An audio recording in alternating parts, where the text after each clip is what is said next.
The Adventures of Sherlock Holmes. Adventure 5. The 5 Orange Pips. When I glance over my notes and records of the Sherlock Holmes cases between the years 82 and 90, I am faced by so many which present strange and interesting features that it is no easy matter to know which to choose and which to leave.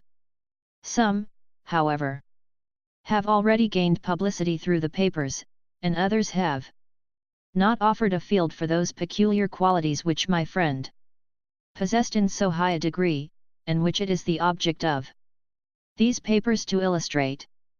Some, too, have baffled his analytical skill, and would be, as narratives, beginnings without an ending, while others have been but partially cleared up, and have their explanations founded rather upon conjecture and surmise than on that absolute logical proof which was so dear to him. There is, however, one of these last which was so remarkable in its details and so startling in its results that I am tempted to give some account of it in spite of the fact that there are points in connection with it which never have been, and probably never will be, entirely cleared up. The year 87 furnished us with a long series of cases of greater or less interest, of which I retain the records. Among my headings under this one 12 months I find an account of the adventure of the Paradol Chamber, of the Amateur Mendicant Society, who held a luxurious club in the lower vault of a furniture warehouse, of the facts connected with the loss of the British bark Sophie Anderson, of the singular adventures of the Grice Pattersons in the island of Uffa, and finally of the Camberwell poisoning case. In the latter, as may be remembered, Sherlock Holmes was able, by winding up the dead man's watch, to prove that it had been wound up 2 hours before, and that therefore the deceased had gone to bed within that time, a deduction which was of the greatest importance in clearing up the case. All these I may sketch out at some future date, but none of them present such singular features as the strange train of circumstances which I have now taken up my pen to describe. It was in the latter days of September, and the equinoctial gales had set in with exceptional violence. All day the wind had screamed and the rain had beaten against the windows, so that even here in the heart of great, handmade London we were forced to raise our minds for the instant from the routine of life and to recognize the presence of those great elemental forces which shriek at mankind through the bars of his civilization, like untamed beasts in a cage. As evening drew in, the storm grew higher and louder, and the wind cried and sobbed like a child in the chimney. Sherlock Holmes sat moodily at one side of the fireplace cross-indexing his records of crime, while I at the other was deep in one of Clark Russell's fine sea stories until the howl of the gale from without seemed to blend with the text, and the splash of the rain to lengthen out into the long swash of the sea waves. My wife was on a visit to her mother's, and for a few days I was a dweller once more in my old quarters at Baker Street. "Why," said I, glancing up at my companion, "that was surely the Well, who could come tonight?" "Some friend of yours, perhaps." "Except yourself I have none," he answered. "I do not encourage visitors." "A client, then?" "If so, it is a serious case. Nothing less would bring a man out on such a day and at such an hour. But I take it that it is more likely to be some crony of the landlady's." Sherlock Holmes was wrong in his conjecture, however, for there came a step in the passage and a tapping at the door. He stretched out his long arm to turn the lamp away from himself and towards the vacant chair upon which a newcomer must sit. "Come in," said he.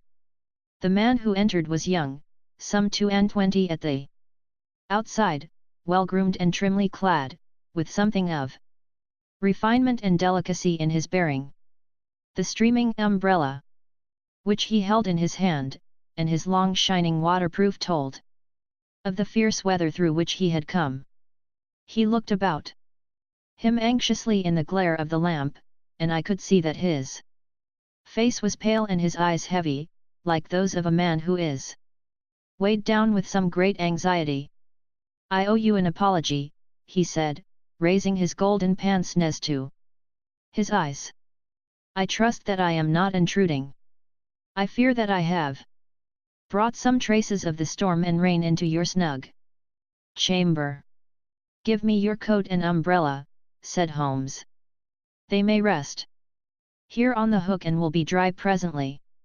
"You have come up from the southwest, I see."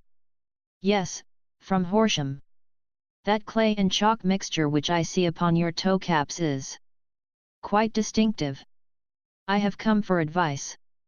That is easily got. And help. That is not always so easy. I have heard of you, Mr. Holmes. I heard from Major Prendergast how you saved him in the Tankerville Club scandal." "Ah, of course. He was wrongfully accused of cheating at cards. He said that you could solve anything. He said too much. That you are never beaten." "I have been beaten 4 times, 3 times by men, and once by a woman. But what is that compared with the number of your successes? It is true that I have been generally successful. Then you may be so with me. I beg that you will draw your chair up to the fire and favor me with some details as to your case. It is no ordinary one. None of those which come to me are. I am the last court of appeal. And yet I question, sir, whether, in all your experience, you have ever listened to a more mysterious and inexplicable chain of events than those which have happened in my own family." "You fill me with interest," said Holmes. "Pray give us the essential facts from the commencement, and I can afterwards question you as to those details which seem to me to be most important." The young man pulled his chair up and pushed his wet feet out towards the blaze. "My name," said he, "is John Openshaw, but my own affairs have, as far as I can understand, little to do with this awful business. It is a hereditary matter, so in order to give you an idea of the facts, I must go back to the commencement of the affair. You must know that my grandfather had 2 sons, my uncle Elias and my father Joseph. My father had a small factory at Coventry, which he enlarged at the time of the invention of bicycling. He was a patentee of the Openshaw unbreakable tire, and his business met with such success that he was able to sell it and to retire upon a handsome competence. My uncle Elias emigrated to America when he was a young man and became a planter in Florida, where he was reported to have done very well. At the time of the war he fought in Jackson's army, and afterwards under Hood, where he rose to be a colonel. When Lee laid down his arms, my uncle returned to his plantation, where he remained for 3 or 4 years. About 1869 or 1870 he came back to Europe and took a small estate in Sussex, near Horsham. He had made a very considerable fortune in the States, and his reason for leaving them was his aversion to the Negroes, and his dislike of the Republican policy in extending the franchise to them. He was a singular man, fierce and quick-tempered, very foul-mouthed when he was angry, and of a most retiring disposition. During all the years that he lived at Horsham, I doubt if ever he set foot in the town. He had a garden and 2 or 3 fields round his house, and there he would take his exercise, though very often for weeks on end he would never leave his room. He drank a great deal of brandy and smoked very heavily, but he would see no society and did not want any friends, not even his own brother. He didn't mind me, in fact, he took a fancy to me, for at the time when he saw me first I was a youngster of 12 or so. This would be in the year 1878, after he had been 8 or 9 years in England. He begged my father to let me live with him, and he was very kind to me in his way. When he was sober he used to be fond of playing backgammon and draughts with me, and he would make me his representative both with the servants and with the tradespeople, so that by the time that I was 16 I was quite master of the house. I kept all the keys and could go where I liked and do what I liked, so long as I did not disturb him in his privacy. There was one singular exception, however, for he had a single room, a lumber room up among the attics, which was invariably locked, and which he would never permit either me or anyone else to enter. With a boy's curiosity I have peeped through the keyhole, but I was never able to see more than such a collection of old trunks and bundles as would be expected in such a room. One day, it was in March, 1883, a letter with a foreign stamp lay upon the table in front of the Colonel's plate. It was not a common thing for him to receive letters, for his bills were all paid in ready money, and he had no friends of any sort. "From India," said he as he took it up, "Pondicherry postmark.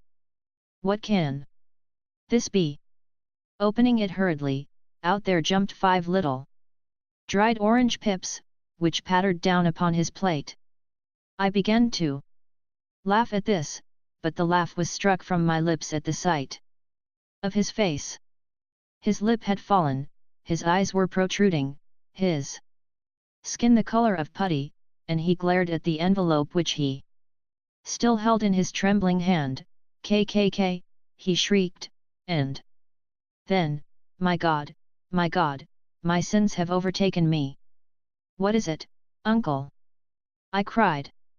"Death," said he, and rising from the table he retired to his room, leaving me palpitating with horror. I took up the envelope, and saw scrawled in red ink upon the inner flap, just above the gum, the letter K 3 times repeated. There was nothing else save the 5 dried pips.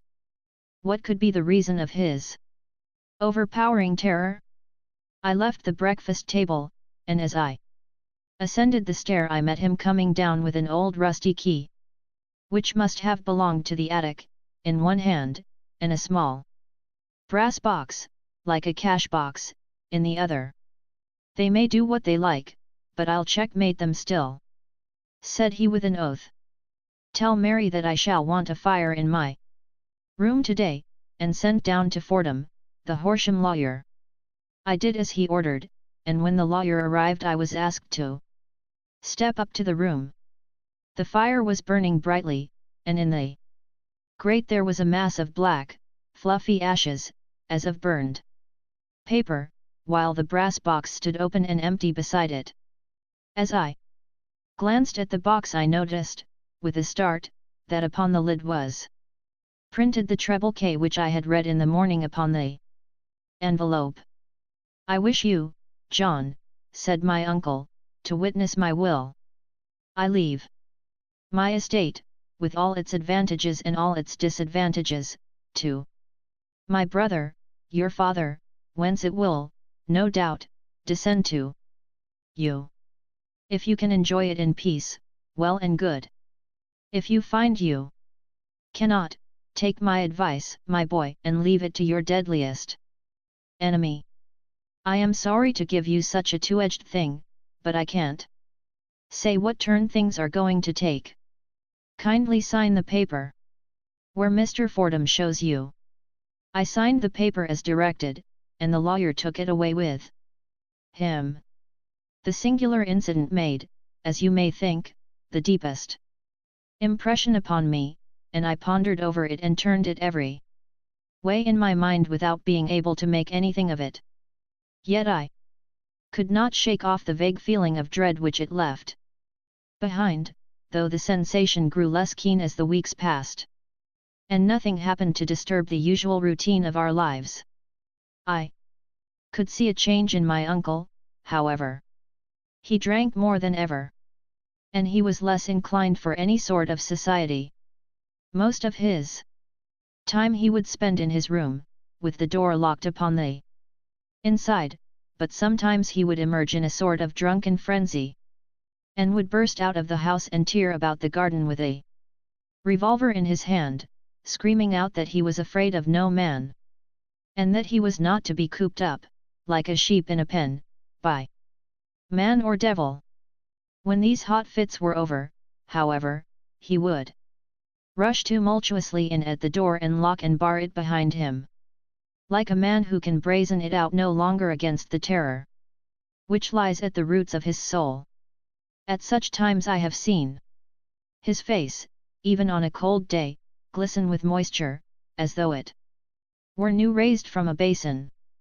Well, to come to an end of the matter, Mr. Holmes, and not to abuse your patience, there came a night when he made one of those drunken sallies from which he never came back. We found him, when we went to search for him, face downward in a little green-scummed pool, which lay at the foot of the garden. There was no sign of any violence, and the water was but 2 feet deep, so that the jury, having regard to his known eccentricity, brought in a verdict of suicide. But I, who knew how he winced from the very thought of death, had much ado to persuade myself that he had gone out of his way to meet it. The matter passed, however, and my father entered into possession of the estate, and of some £14,000, which lay to his credit at the bank. One moment, Holmes interposed, your statement is, I foresee, one of the most remarkable to which I have ever listened. Let me have the date of the reception by your uncle of the letter, and the date of his supposed suicide.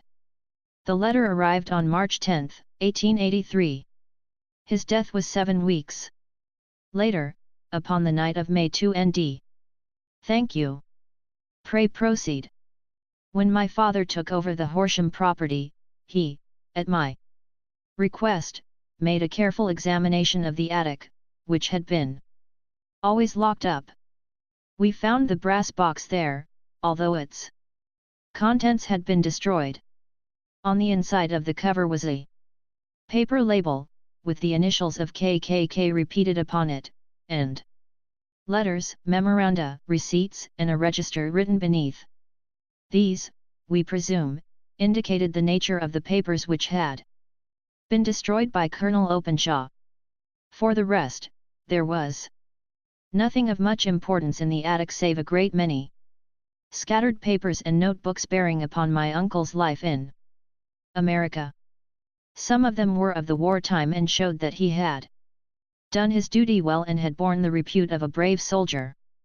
Others were of a date during the reconstruction of the Southern states, and were mostly concerned with politics, for he had evidently taken a strong part in opposing the carpet-bag politicians who had been sent down from the north.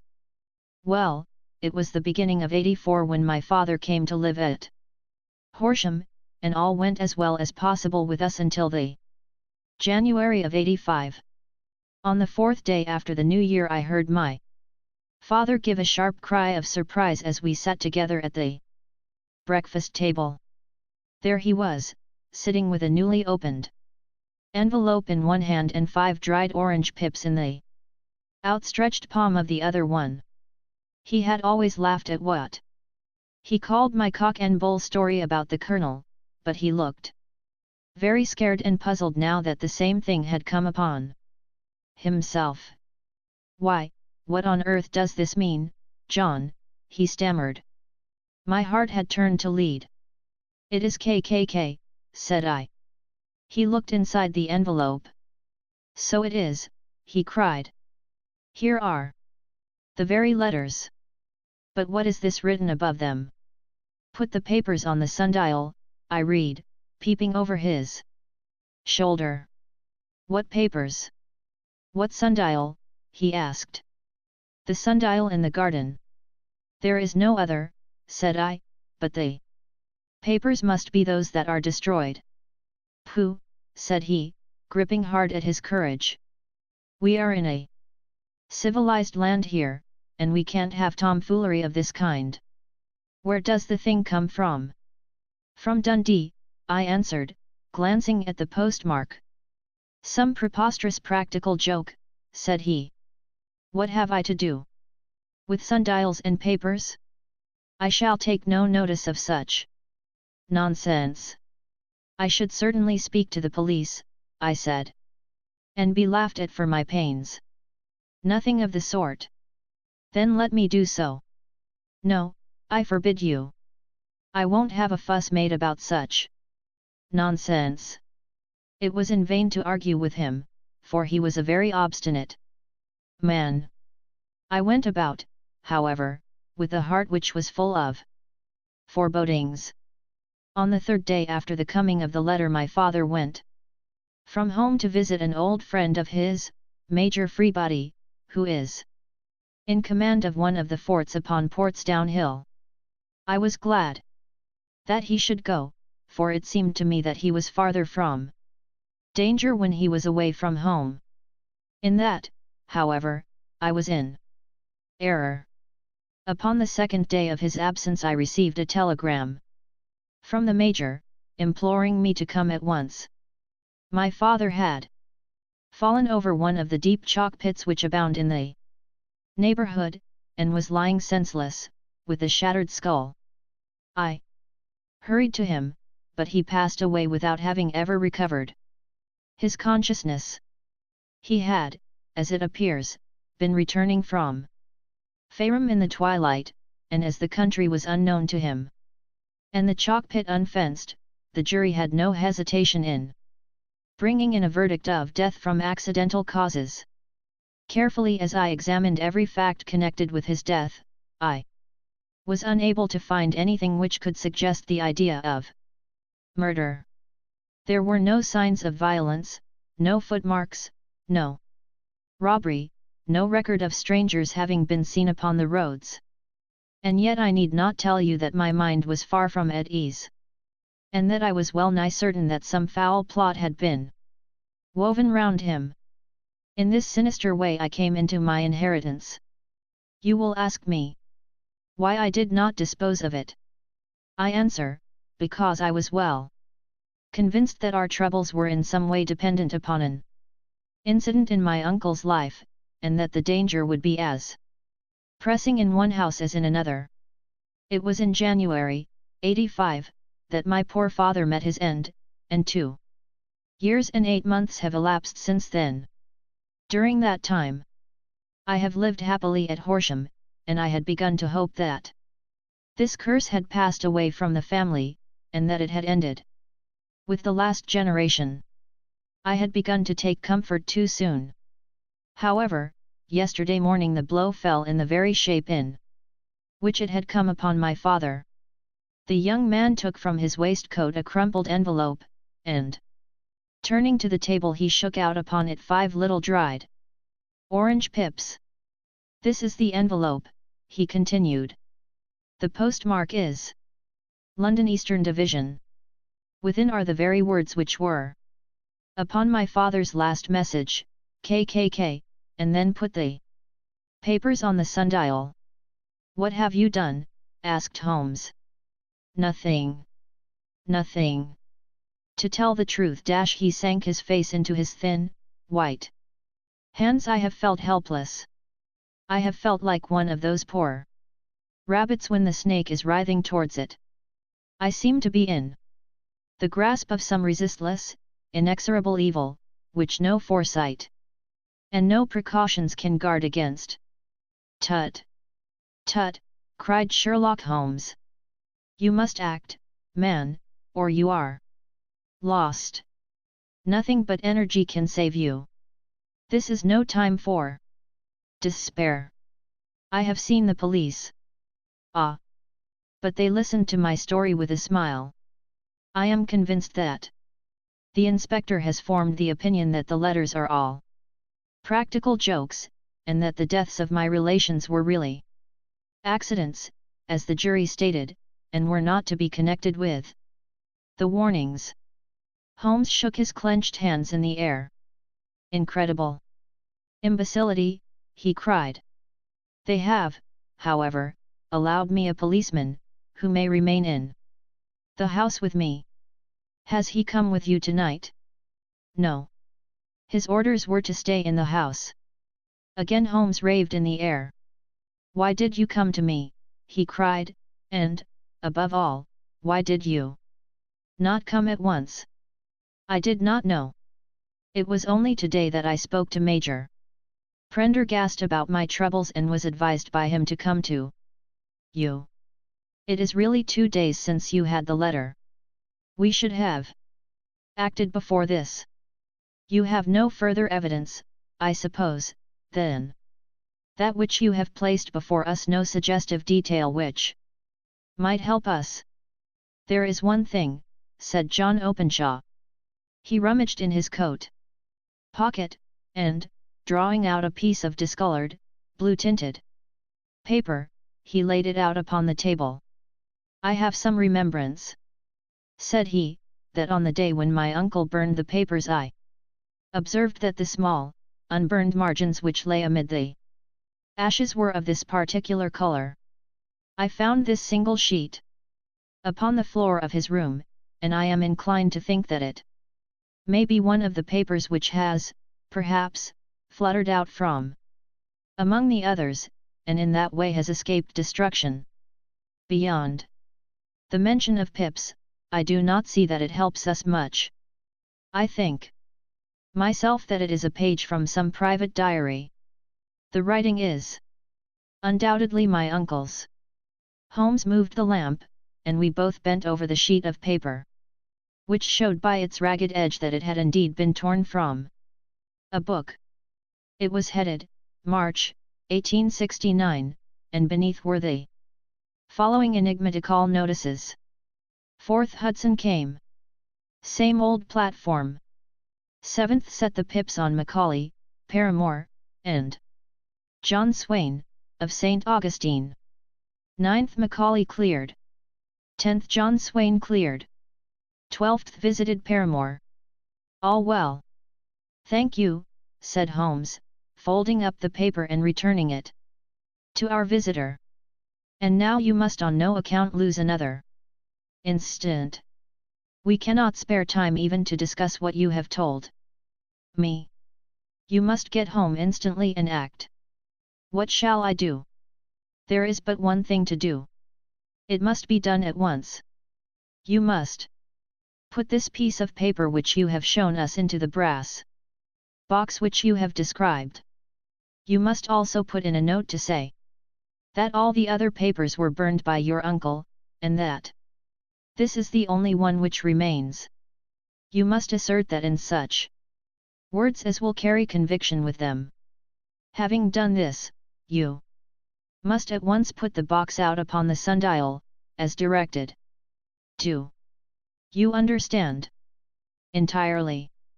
Do not think of revenge, or anything of the sort, at present. I think that we may gain that by means of the law, but we have our web to weave, while theirs is already woven. The first consideration is to remove the pressing danger which threatens you. The second is to clear up the mystery and to punish the guilty parties. I thank you, said the young man, rising and pulling on his overcoat. You have given me fresh life and hope. I shall certainly do as you advise. Do not lose an instant. And, above all, take care of yourself in the meanwhile, for I do not think that there can be a doubt that you are threatened by a very real and imminent danger. How do you go back? By train from Waterloo. It is not yet 9. The streets will be crowded, so I trust that you may be in safety. And yet you cannot guard yourself too closely. I am armed. That is well. Tomorrow I shall set to work upon your case. I shall see you at Horsham, then. No, your secret lies in London. It is there that I shall seek it. Then I shall call upon you in a day, or in 2 days, with news. As to the box and the papers, I shall take your advice in every particular. He shook hands with us and took his leave. Outside, the wind still screamed and the rain splashed and pattered against the windows. This strange, wild story seemed to have come to us from amid the mad elements blown in upon us like a sheet of seaweed in a gale, and now to have been reabsorbed by them. Once more, Sherlock Holmes sat for some time in silence, with his head sunk forward and his eyes bent upon the red glow of the fire. Then he lit his pipe, and leaning back in his chair he watched the blue smoke rings as they chased each other up to the ceiling. I think, Watson, he remarked at last, that of all our cases we have had none more fantastic than this. Save, perhaps, the sign of 4. Well, yes. Save, perhaps, that. And yet this John Openshaw seems to me to be walking amid even greater perils than did the Sholtos.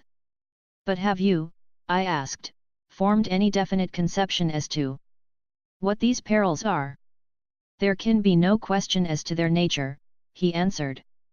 Then what are they? Who is this KKK, and why does he pursue this unhappy family? Sherlock Holmes closed his eyes and placed his elbows upon the arms of his chair, with his fingertips together. The ideal reasoner, he remarked, would, when he had once been shown a single fact in all its bearings, deduce from it not only all the chain of events which led up to it but also all the results which would follow from it. As Cuvier could correctly describe a whole animal by the contemplation of a single bone, so the observer who has thoroughly understood one link in a series of incidents should be able to accurately state all the other ones, both before and after.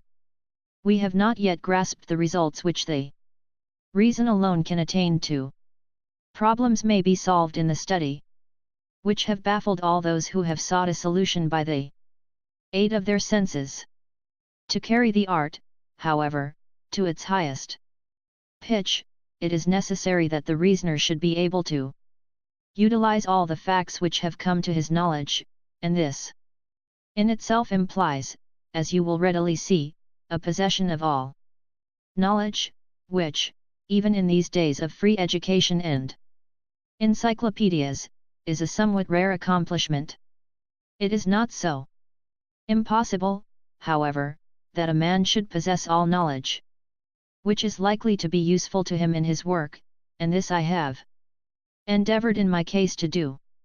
If I remember rightly, you on one occasion, in the early days of our friendship, defined my limits in a very precise fashion. Yes, I answered, laughing. It was a singular document. Philosophy, astronomy, and politics were marked at 0, I remember. Botany variable, geology profound as regards the mudstains from any region within 50 miles of town, chemistry eccentric, anatomy unsystematic, sensational literature and crime records unique, violin player, boxer, swordsman, lawyer, and self-poisoner by cocaine and tobacco. Those, I think, were the main points of my analysis. Holmes grinned at the last item. Well, he said, I say now, as I said then, that a man should keep his little brain attic stocked with all the furniture that he is likely to use, and the rest he can put away in the lumber room of his library, where he can get it if he wants it. Now, for such a case as the one which has been submitted to us tonight, we need certainly to muster all our resources. Kindly hand me down the letter K of the American Encyclopedia which stands upon the shelf beside you. Thank you. Now let us consider the situation and see what may be deduced from it. In the first place, we may start with a strong presumption that Colonel Openshaw had some very strong reason for leaving America. Men at his time of life do not change all their habits and exchange willingly the charming climate of Florida for the lonely life of an English provincial town. His extreme love of solitude in England suggests the idea that he was in fear of someone or something, so we may assume as a working hypothesis that it was fear of someone or something which drove him from America. As to what it was he feared, we can only deduce that by considering the formidable letters which were received by himself and his successors. Did you remark the postmarks of those letters? The first was from Pondicherry, the second from Dundee, and the third from London. From East London. What do you deduce from that? They are all seaports. That the writer was on board of a ship. Excellent. We have already a clue. There can be no doubt that the strong probability is that the writer was on board of a ship. And now let us consider another point. In the case of Pondicherry, 7 weeks elapsed between the threat and its fulfillment.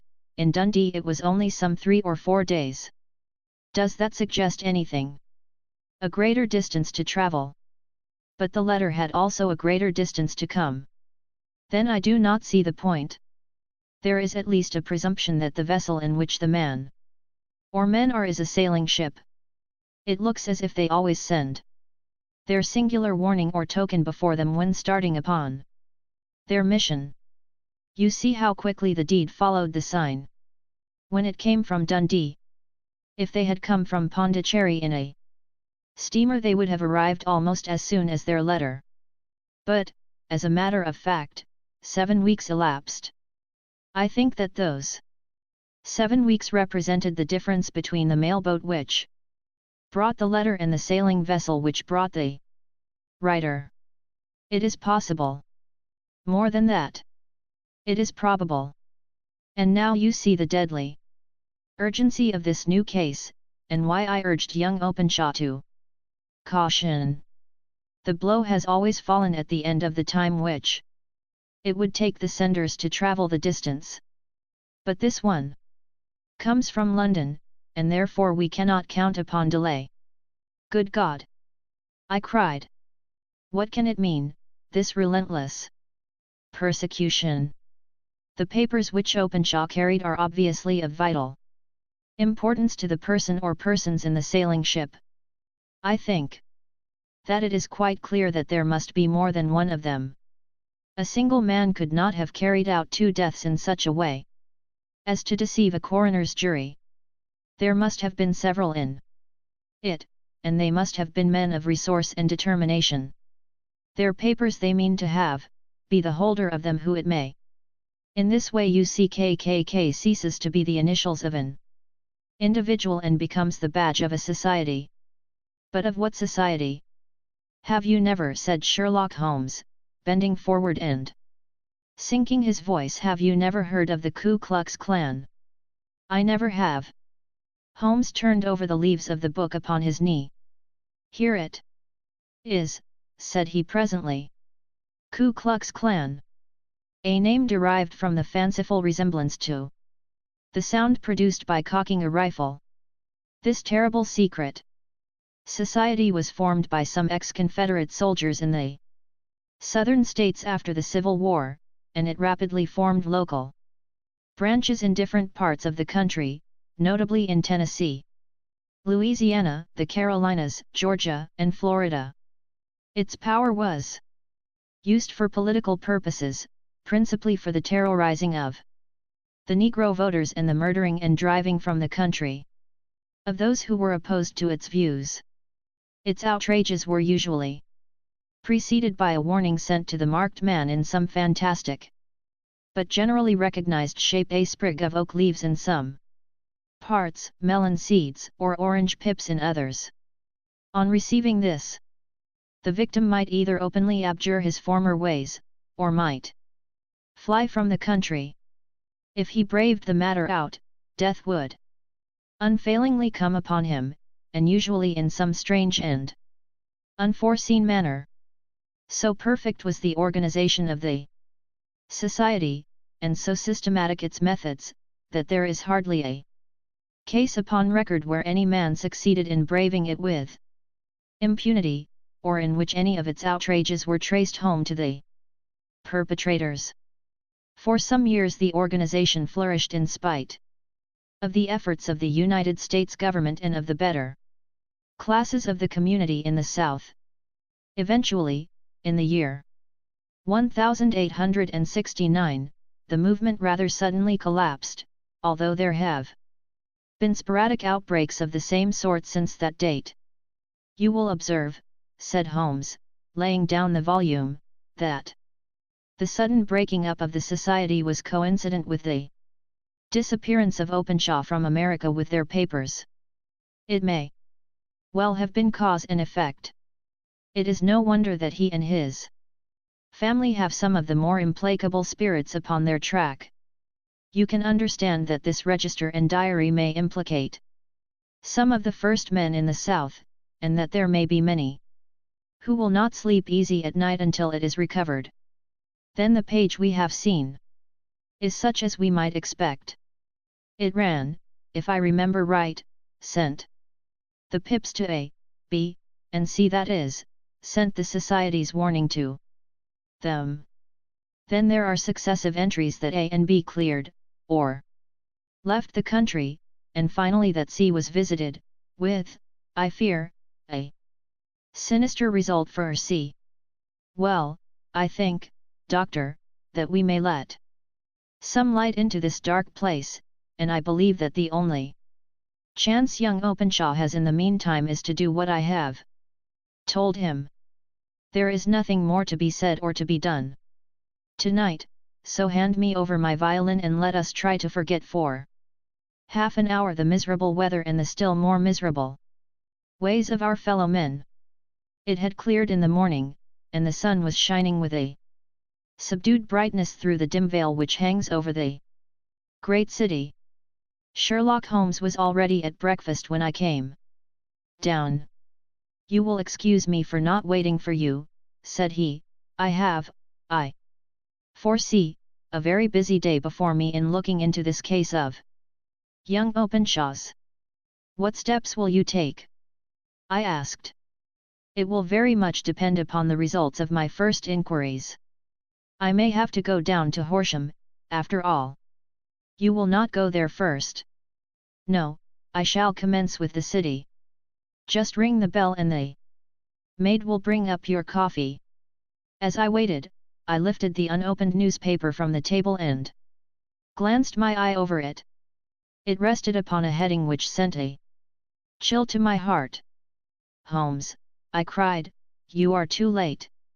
Ah, said he, laying down his cup, I feared as much. How was it done? He spoke calmly, but I could see that he was deeply moved. My eye caught the name of Openshaw, and the heading Tragedy. Near Waterloo Bridge. Here is the account. Between 9 and 10 last night Police Constable Cook, of the H. Division, on duty near Waterloo Bridge, heard a cry for help and a splash in the water. The night, however, was extremely dark and stormy, so that, in spite of the help of several passers-by, it was quite impossible to effect a rescue. The alarm, however, was given, and, by the aid of the water police, the body was eventually recovered. It proved to be that of a young gentleman, whose name, as it appears from an envelope which was found in his pocket, was John Openshaw, and whose residence is near Horsham. It is conjectured that he may have been hurrying down to catch the last train from Waterloo Station, and that in his haste and the extreme darkness he missed his path and walked over the edge of one of the small landing places for river steamboats. The body exhibited no traces of violence, and there can be no doubt that the deceased had been the victim of an unfortunate accident, which should have the effect of calling the attention of the authorities to the condition of the riverside landing stages. We sat in silence for some minutes, Holmes more depressed and shaken than I had ever seen him. "That hurts my pride, Watson," he said at last. "It is a petty feeling, no doubt, but it hurts my pride. It becomes a personal matter with me now, and, if God sends me health, I shall set my hand upon this gang. That he should come to me for help, and that I should send him away to his death."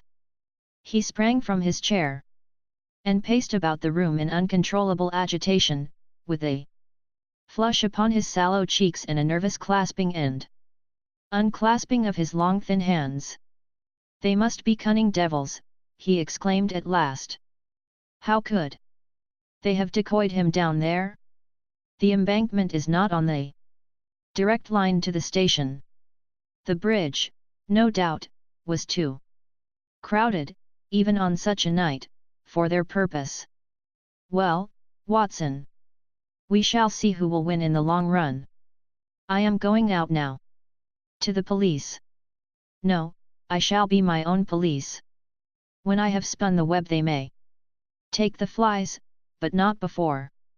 All day I was engaged in my professional work, and it was late in the evening before I returned to Baker Street. Sherlock Holmes had not come back yet. It was nearly 10 o'clock before he entered, looking pale and worn. He walked up to the sideboard, and tearing a piece from the loaf he devoured it voraciously, washing it down with a long draught of water. "You are hungry," I remarked. "Starving."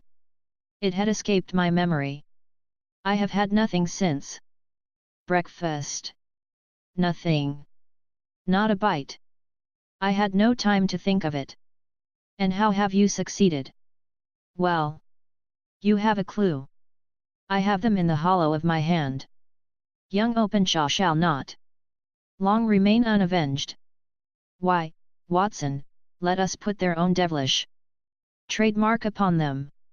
It is well thought of." "What do you mean?" He took an orange from the cupboard, and tearing it to pieces he squeezed out the pips upon the table. Of these he took 5 and thrust them into an envelope. On the inside of the flap he wrote SH4JO. Then he sealed it and addressed it to Captain James Calhoun, Bark Lone Star, Savannah, Georgia. "That will await him when he enters port," said he, chuckling. "It may give him a sleepless night. He will find it as sure a precursor of his fate as Openshaw did before him." "And who is this Captain Calhoun?" "The leader of the gang. I shall have the others, but he first." "How did you trace it, then?" He took a large sheet of paper from his pocket, all covered with dates and names.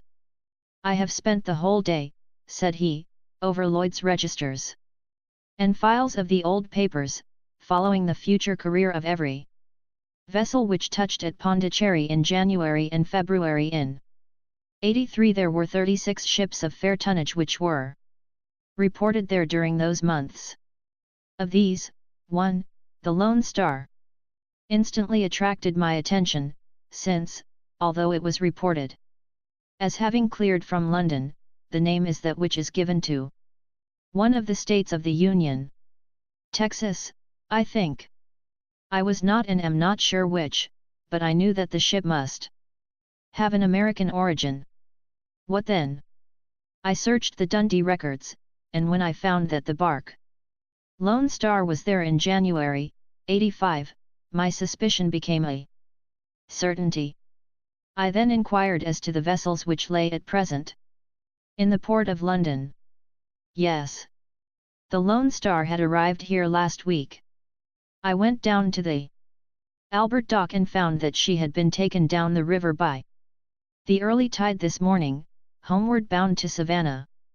I wired to Gravesend and learned that she had passed some time ago, and as the wind is easterly I have no doubt that she is now past the Goodwins and not very far from the Isle of Wight." "What will you do, then?" "Oh, I have my hand upon him.